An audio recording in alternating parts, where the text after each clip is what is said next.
Welcome, everybody, Crystal, Kyle, and friends. Today we're going to be talking to Gil Duran, who can actually explain to us in very concrete terms exactly what's going on with Elon Musk, what his philosophy is, what his ideology is, who their intellectual daddy is, the system that they're trying to create. Yeah. And ladies and gentlemen, it is super dark, number one, and it is a legitimate conspiracy, number two.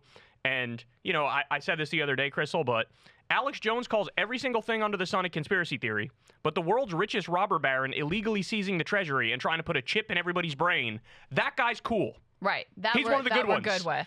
Right? It's crazy what's happened. Yeah, it's crazy. I went back and looked at, so Gil Duran writes the Substack, The Nerd Reich. It was called something else until this administration came into power, and he has been a longtime watcher of Silicon Valley and these bizarre, truly almost like a religious philosophy that has taken hold there that people like Elon Musk and Peter Thiel and others subscribe to, influence of Curtis Yarvin, et cetera. J.D. Vance plays into this as well. And he's done the best job that I have seen of succinctly explaining, here's the ideology, and importantly, here's the plan. Because as we're all trying to drink from this fire hose of news that is coming out every day and like all this just complete insanity day after day after day, it can feel very overwhelming. And so I think it really helps to have a framework of here's what they want, here's what they're doing, here's the steps that they're taking to effectuate that outcome. And it just helps you orient yourself in terms of where we are in this really truly attempted coup that, you know, so far they've been quite successful at. It's been insane to watch and hard to wrap your head around. Yeah, and so to that point, the first thing we're going to talk about here is Trump is now posting stuff which is relevant to the attempted coup that's currently going on. So he comes out and says the following: looks like billions of dollars have been stolen, 2 L's, by the way, because that's one he just can't. He just can't. It doesn't compute that there's 1 L. Stolen at U.S. aid and other agencies, much of it going to the fake news media as a payoff for creating good stories about the Democrats. The left-wing rag known as Politico seems to have received 8 million, I guess? 8 billion? 8 million? I don't know. 8 million is the number they've been throwing around. Yeah. Did the New York Times receive money? Who else did? This could be the biggest scandal of them all. Perhaps the biggest in history. The Democrats can't hide from this one. Too big, too dirty. Now, by the way, let's, of course, just point out, this motherfucker is calling this the biggest scandal in history the day after he said the U.S. is going to, quote, take over and own the Gaza Strip. He announced a run back to 1800-style imperialism, and he's like, boy, this $8 million grant sure seems like a problem. Or how about the fact that he's did his own meme coin, which is just brazen fraud, to rip off his own followers to the tunes of tens of billions of dollars. Like, even if what he was saying was accurate about this 8 million, like, I mean, it's just pennies compared to that. But of course, what he's saying is a complete and utter total lie, made up lie. Let me just be clear for everybody.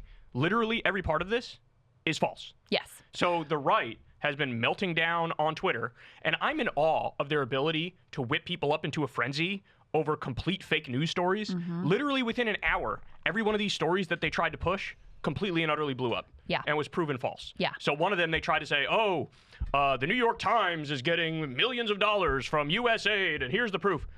Meanwhile, they fucking misread the thing. Anything from New York. It was everything in New York that got that much money from U.S. aid, and it went to stuff like NYU grants. Right. Like, this is what we're talking about here. Right.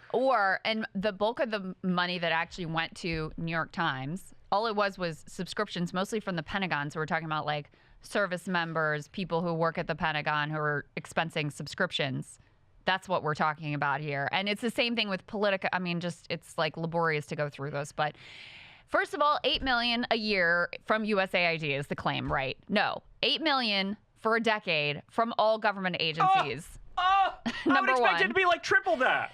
Number one, that's it. Number two, of course, what they say is like, oh, they're giving them grants to do Democratic, pro-Democrat stuff, which also Politico was like a right of center. I mean, the idea they're on the left is preposterous. Yeah, they're a both sides publication. That's what they are. So, both sides. Of course, the reality is Politico's business model, which is kind of a gross business model, but none of these people give a shit about this, is to charge these exorbitant fees for Politico Pro. Yeah. So this is like a trade publication. So if you work at the Department of Transportation and you're really interested in what happens in these like niche subcommittees that no one else is going to care about, Politico covers that, what each committee member is thinking and what they voted on a committee and all of this sorts of stuff. So guess what? Government officials, lobbyists, corporations, they, pay for these multi-$1,000 subscriptions so that they have that level of granular knowledge about whatever it is. And it's not just Politico. There's other ones as well, as these like DC insider trade publications. Now, it is kind of gross because the whole conceit of this capitalist model is that it's not coming out of any one individual's pocket. They're charging it to the lobbyist firm. They're charging it to the government. They're charging it to the corporate overhead, whatever. So they know that a few $1,000s or whatever is going to be a blip on the radar for them. But that's what we're talking about here. And so now, this is the reality we live in. Some rando on Twitter makes up some bullshit. It gets picked up by the press secretary, talked about it yesterday, gets picked up by Elon Musk, our new God King, gets picked up by Donald Trump, and is used as some justification for completely dismantling this entire agency, which, by the way, is completely illegal and unconstitutional for them to do. Well, that's the thing. He's using this argument to cover for Elon Musk's illegal hack of the treasury. That's what he's doing. And everybody needs to understand something very simply, right? Here's the way it works in this country. Congress has the power of the purse. That means the House passes a bill, the Senate passes the bill, then it gets to the president's desk. If the president signs it, it becomes law. That's it. There is no Treasury staffer bureaucrat who gets to go in on the back end and go, oh, I think this payment is fraudulent. I'm going to cut it off. Nobody has that authority. Nobody has that authority. It's even the case. Did you know the president doesn't even have a line item veto? Yeah. So in other words, the House can pass something, the Senate can pass something. The president can have that bill on his desk. The president is not allowed to go through that bill line by line and say, I agree with this part, I don't agree with this part, I'm going to take this out, I'm going to leave this in. A president can't even do that. Yeah. That would be unconstitutional. That would be illegal. What we're talking about here is something that is 100% approved. House passes it, Senate passes it, president has signed it, it's over and done with. And then on the back end, a fucking pilled up foreign billionaire robber baron ketamine addict gets to decide, I don't want to spend on this, I don't want to spend on that. I don't know if you saw this, Crystal, but now the USAID website says everybody's fired. Everybody's fired, nobody's allowed to come back. By what fucking authority are you doing this? Right. And then the other thing is, we are witnessing a coup attempt. We're witnessing a coup attempt. And I don't see the sort of energy that one would expect during a fucking coup attempt to try to stop the coup. I said this earlier. If George Soros illegally hacked the Treasury, a SWAT team would be deployed within 4 minutes, and they'd have his ass in handcuffs and locked up. Yeah. Right? I agree. Right? But what are we witnessing here? They're just fucking getting away with it. They are. They are. And, we're learning more and more. And every time we get reporting, it's confirmation of the worst possible scenario. So TPM, Josh Marshall, seems to have some sources inside of Treasury. It's kind of interesting, the outlets, these outlets that aren't the mainstream press that have been getting the most detailed knowledge, because they're the ones who probably interface more with like the mid-level bureaucrats who have been, having to deal, are now in this highly political situation of seeing what these Doge apparatchiks are up to. But in any case, he confirmed, yes, they don't just have read-only access to the Treasury payment systems, which, by the way, would be terrible enough. And our guest today will explain exactly why that would be really bad. But they don't just have read-only access. They have been in messing with the code. And the expectation, the suspicion of the sources that Josh Marshall is talking to is that, number one, they've been messing with the code to make it so that they can freeze whatever payments they want, illegal, unconstitutional, brazenly so, and potentially to make it so that you can't trace it. So they could do it and you wouldn't even know. So that there's zero transparency around this coup that is ongoing. New York Times also confirmed, and they got internal emails, that they were, in fact, giving them full access, and that the goal was to use this Treasury payment system to freeze all USAID funding. Again, USAID, authorized by Congress, multiple laws passed to establish it as an independent agency. And, they just think that if we don't like what they're doing, then we can just, do whatever we want to do. And Elon Musk sees himself as this world historic figure who can break whatever laws he wants and really, sacrifice whatever lives he wants. And that's what's happening right now with like the PEPFAR program in Africa and other funding that's been cut off at this point in service of what he thinks is in the best interest of himself and humanity. Yeah, so what would you call, ladies and gentlemen, what would you call that if somebody usurped the president? What would you call that? That seems like a coup. That's exactly right. That seems like a coup. Look, this is no longer debatable. And the other point I wanted to make is all the stuff they talk about with these programs that they're slashing now illegally behind the scenes, all of it ends up being fake. Right. So I got an example right here. Donald Trump Jr. signal boost this account. U.S. aid may be the biggest scam ever perpetrated on the American people under the guise of doing good. And he shares what appears to be a news video that says your tax dollars go to fund celebrity trips to Ukraine to boost Zelensky's popularity. It turns out the video that they're using is a fake e-news video, completely fabricated. And turns out you can trace it to foreign sources, where they made this to effectively try to fuck with us. Another thing, they're going out there saying, Ben Stiller was paid $4 million by USA to take these photos with Zelensky. Completely and utterly false. The viral thread started by a QAnon promoter has over 10 million views. No fucking community note on it whatsoever. What we're looking at here is the total breakdown, not only of our governmental structure, not only of the administrative state, but also our information bubbles. Yeah. Like, there is an all-out war going on to convince everybody of fake news and run the country based off that fake news, which brings me to our next story. Gaza. So as you know, Trump the other day, I'm sure you talked about this, I of course talked about it, did a breaking news video on it. Trump comes out and says, the U.S. is going to take over Gaza, people. Hooray. Isn't that wonderful? We're going to take it over. We're going to own it. And he alludes to building like hotels and what beautiful beachfront property they have over there. And world people are going to live there. The world people are going to live there. So he comes out and says the following today. This will be yesterday by the time you watch this. The Gaza Strip would be turned over to the United States by Israel at the conclusion of fighting. The Palestinians, people like Chuck Schumer, would have already been resettled in far safer and more beautiful communities with new and modern homes in the region. They would actually have a chance to be happy, safe, and free. The U.S., working with great development teams from all over the world, would slowly and carefully begin the construction of what would become one of the greatest and most spectacular developments of its kind on Earth. No soldiers by the U.S. would be needed. Stability for the region would reign.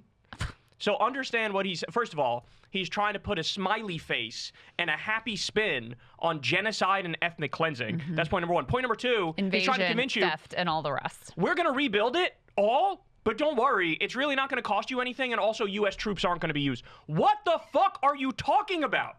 What are you talking about? At this point, they're also waging a war on basic logic. And also, I thought MAGA told me this is America first. We care about America. Now you want to fucking use our tax money to build a fucking Riviera on land where people were just massacred and it was stolen from them? Like, what are we? We're living in the fucking Twilight Zone at this point, Crystal. I cannot wrap my mind around the scale of the idiocy and the barbarism. I know. I mean, the notion that, like, the most basic thing anyone could know about this region is that the people who live there, the Palestinians who live there, have fought really hard to maintain their home, and that land is crucially important to them. Well, you think they're just gonna, oh yeah, we're ready to leave now. We're just gonna go. Like, of course that's not the case. So when you follow it through, yeah, obviously, if you're going to invade, genocide, ethnic cleanse them, it's going to take a forcible removal of the people from that land. War crime, 78 war crimes.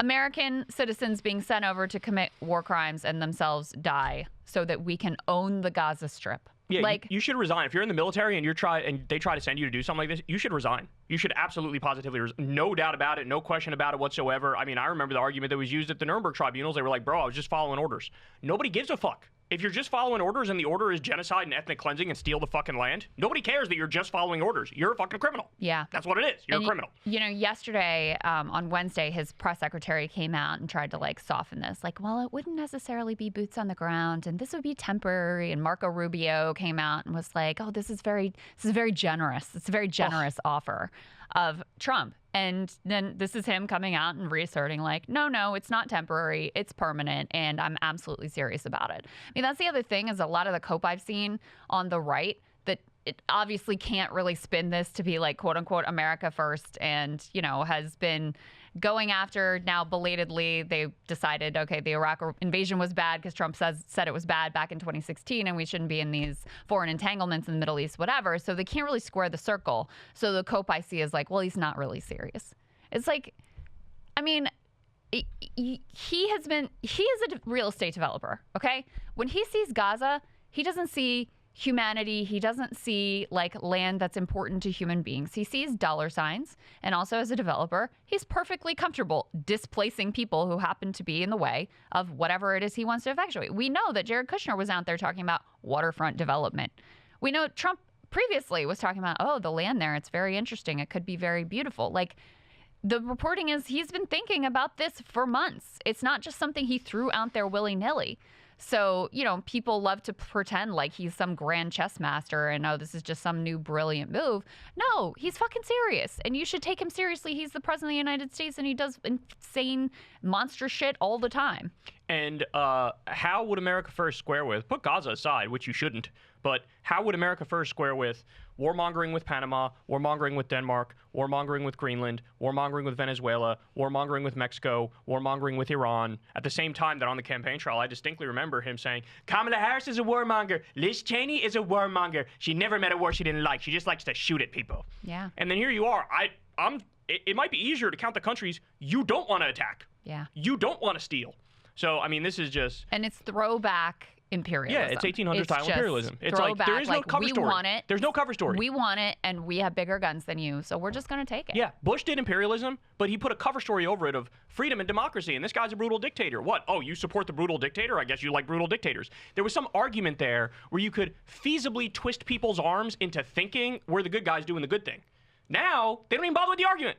They're like, we're the bad guys, we're doing the bad thing, rank imperialism, rank colonialism, intervention everywhere, steal land, steal countries, and that's where we are. Now, I wanted to go to this next story because this is also super interesting. So as you know, the bench on the Democratic side is pretty fucking weak, to say the least, right? I want to be fair. There were some moments the other day where they had some press conferences, and I saw some good stuff from some of the Congress people. Maxwell Frost did a good job. Maxwell Frost did a good job. Ayanna Pressley did a good job. Called Elon Musk a not-so-nepo baby, which is 100% factual.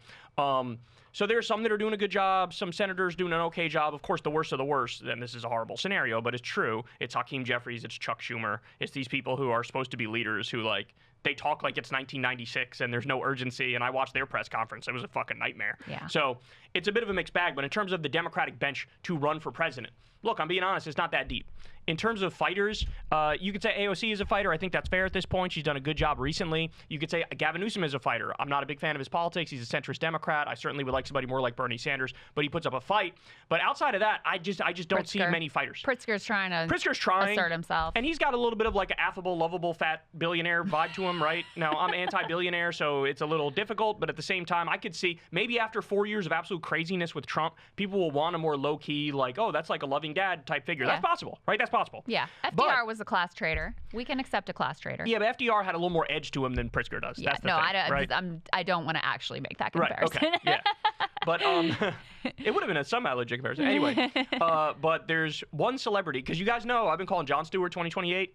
I think he's our best hope. Controversial, charismatic celebrity, knows how to push buttons, knows how to stay in the headlines, knows how to fight, actually has a decent ideology, right? That's why I've been saying Jon Stewart 2028. Well, guess what? There is a celebrity who's decided, I'm going to sort of throw my hat into the ring. Okay. And I'm going to flirt with a race here. You know who it is? I do, because we planned the segment together. Oh, not really. I kind of came in and said, we're talking about this. But anyway, Stephen A. Smith. Now, as you know, I'm endlessly entertained by Stephen A. Smith. I honestly, I do love Stephen A. Smith. Yeah. There's something about his vibe and his personality. It's very New York, and I'm born and bred in New York, and I feel like that's my man. Like, that's my boy. He's just, like, irresistibly charismatic, even when he's saying, like, the dumbest possible shit. That's exactly right. Give me a pass. And to be fair to him, half the time, he's not saying the dumbest possible shit. He's saying actually shit I agree with, and I think is really smart. Yeah. Right? But on politics, my warning in advance is this, guys. He is an enlightened centrist. That's just what he is, right? Yeah. He does the enlightened centrist game. Both sides, this side, that side. So, and I have very low tolerance for that at this moment.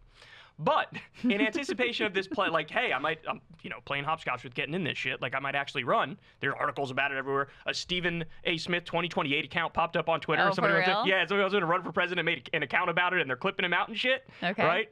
And so, to my surprise, he goes out on a show. He talks about the Gaza thing. And here's what he says. But when I saw this president speak last night as if he was in the process of facilitating a business deal. That is where my antennas went up, and I became incredibly alarmed.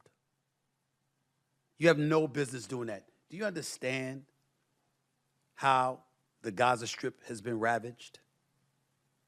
Do you understand what that area of this world looks like right now in the aftermath of Hamas invading Israel, killing hundreds of people, if not over 1,000, along with other things they are alleged to have done?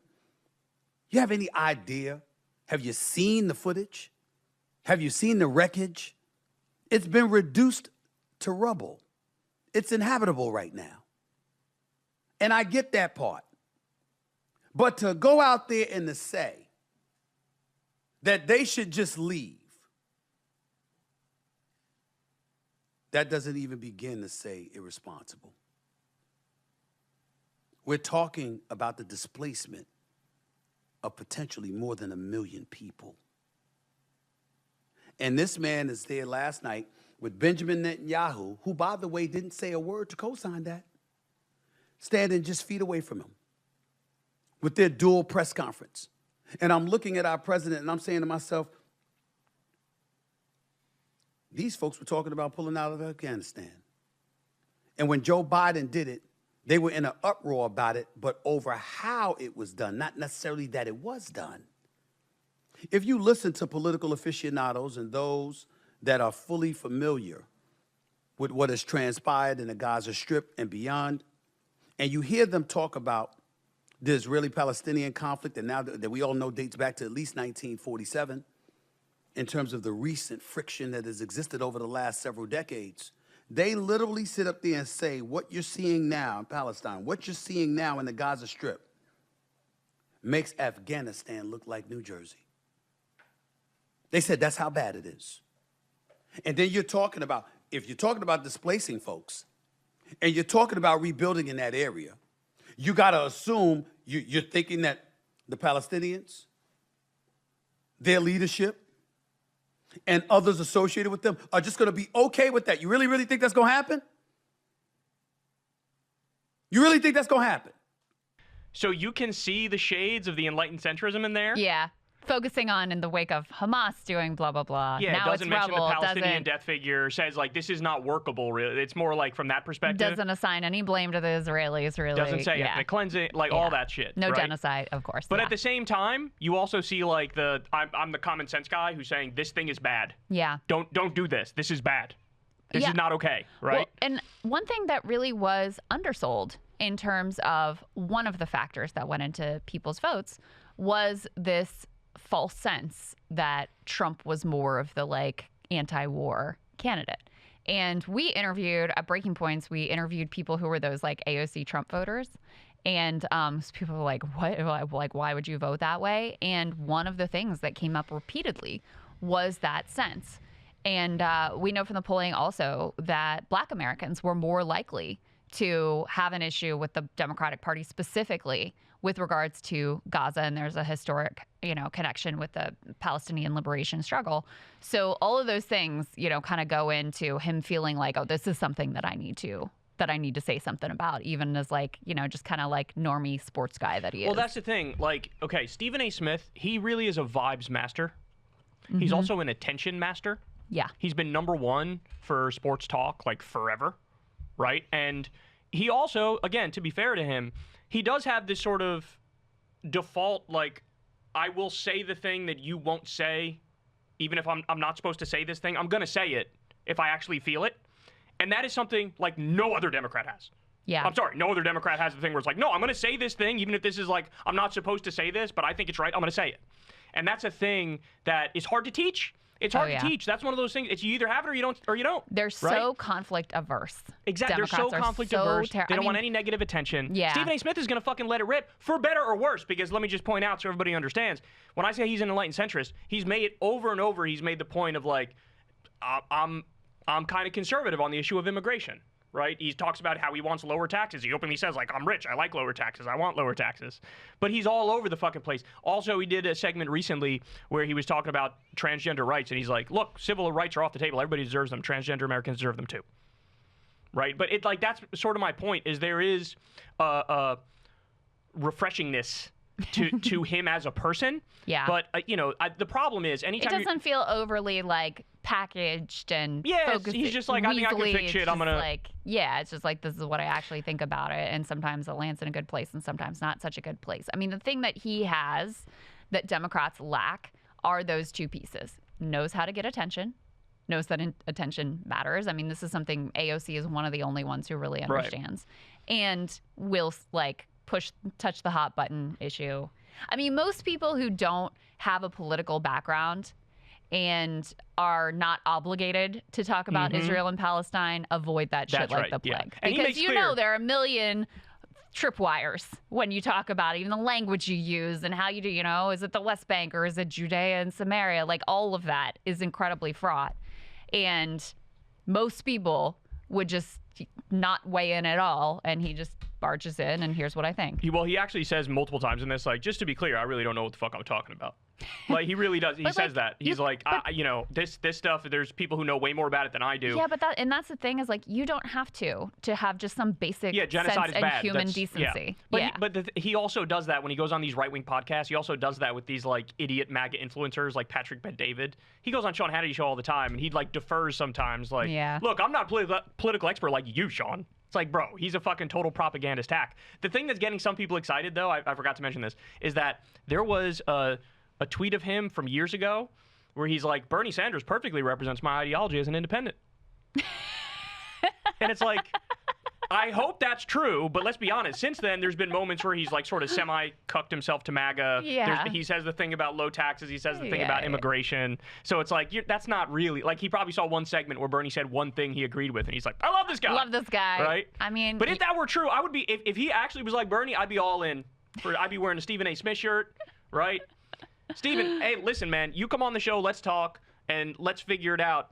If I think your ideology is in the right place, I'll fucking run your campaign, man. I'll run your campaign.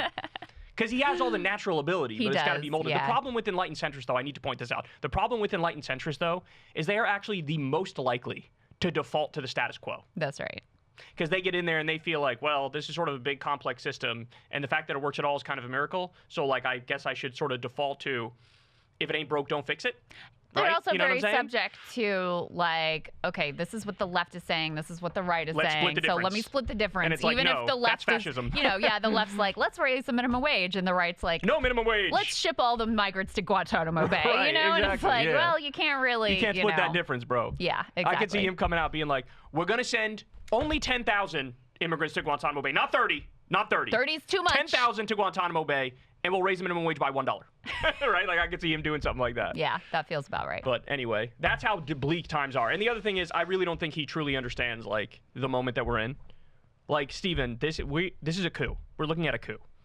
An unelected robber baron, the richest man in the world, hacked into our treasury on the back end, completely illegally, completely unconstitutionally, and they're fucking with the code, they're fucking with the payment system, getting rid of programs they don't like. And, like, he's talking about it like it's, like, I can't wait till the next campaign. Yeah. It's like, bro, we don't even know if we're going to have the next campaign at this point. Or if they're going to pay attention to the results or listen to any of the court rulings that are going against him or any of that. Yeah, I mean, that is another peril of enlightened centrists is failing to understand the gravity of the moment. Everything is normalized. And that we are actually living through history, and those things that you learned about in the past, those horrors of the past, they can happen in the present day. They are, yes. There's nothing to keep them from happening right now, and in fact, you are witnessing them right now live. Right. Because, And he has this sense of this is wrong, but it's also sort of like it's irresponsible. Like, I disagree. Right. It's not like a bitch, you better fucking get your ass locked up right the fuck now.